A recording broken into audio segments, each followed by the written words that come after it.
Today,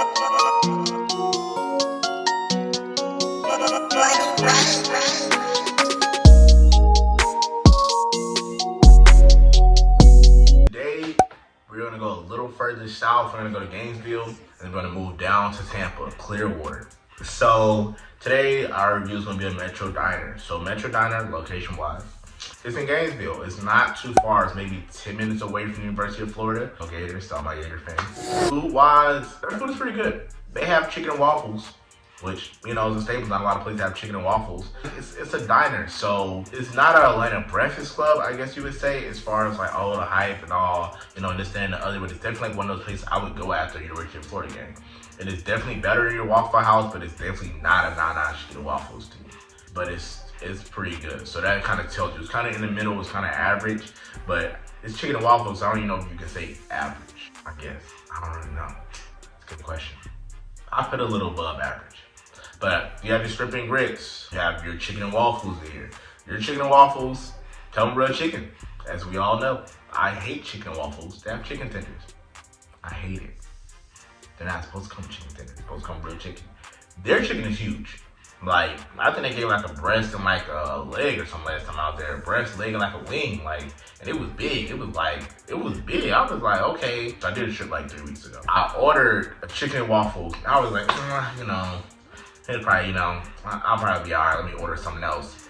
Order me a shrimp and grits. So I got a shrimp and grits first. Shrimp and grits was cool. It's kind of like a cheese sauce. They kind of have it in Cajun like cheese sauce. So it was cool. It was definitely different and unique. Everybody does their shrimp and grits a little different. So it was like, okay, it's different. This is the first time I've been in Florida and had chicken and waffles. So it was definitely different. Or shrimp and grits. Then my chicken and waffles came. The waffle was cool. It was soft, but it was kind of like just a regular waffle. It was big. It was done well, but it wasn't, you know, red velvet or anything, you know, out of the ordinary. They did have some that were like that, but I just did the regular velvet waffle.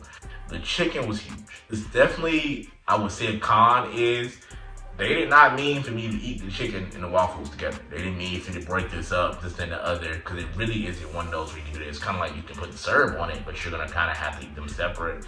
But it was $15, so it was definitely worth the price. I mean, when was the last time you got chicken and waffles? Or went anywhere? I mean, you go to a Waffle House, you're probably paying, what, $8, $10, you know, depending on what Waffle House you go. You know how that goes, you know, when the ticket, depending on who served you. But I think our All-Star is like $8 to $12. You get a pretty good amount of stuff, but I mean, a chicken and waffle is kind of, you know, not everybody kind of has it. So I think I paid like $15. But I can't remember how much the shrimp and grits was. I think it might have been like another 10 or something. But it was a lot. Like the shrimp and grits a meal by itself, and the chicken and waffles was 2 meals by itself. Price isn't outrageous. Price is actually really good. Like, so that's why I said, like, I can see myself going after the University of Florida game, because the price is good, the atmosphere is cool, the food is pretty good.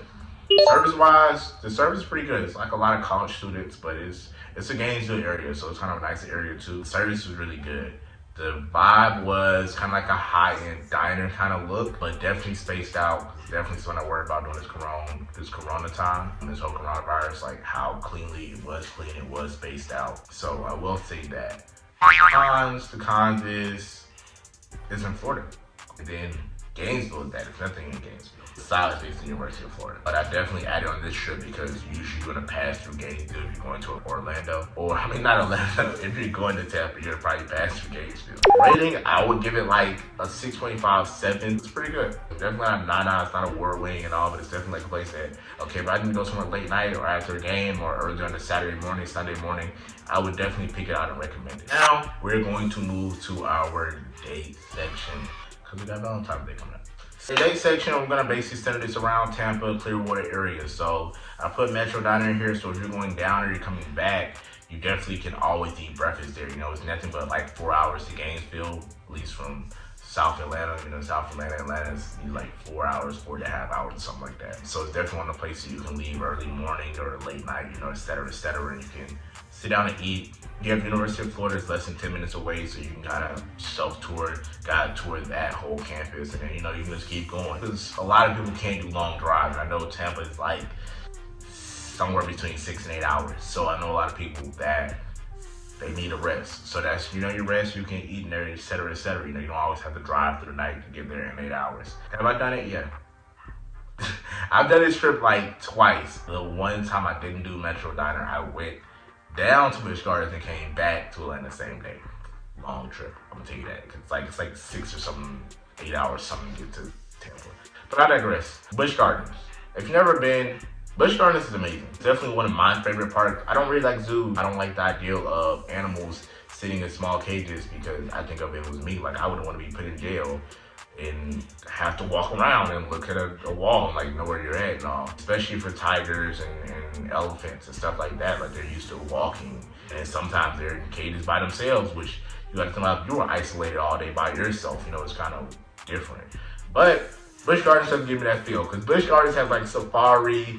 They have, it's huge. So like you go and like, you can go to safari. I think the safari ticket's like maybe, I might have paid $10 last time I went. But the safari is cool. Like it feels like you're riding through, somewhere in Ghana, Africa, and you're on the safari, you see them and you see the giraffes out there, you see the lions, you see the rhinos. They have a bunch of space. It looks like, it looks like an actual safari. It's not like a bunch of animals caged up and all that. And they're pretty active animals. You got to see the snakes, you got to see the turtles and all. It's a lot of stuff out there. A lot of animals that you haven't seen before either, which makes it different too. And you have your rides. So, you have your rides of it and you have your glorified, I guess, zoo part of it.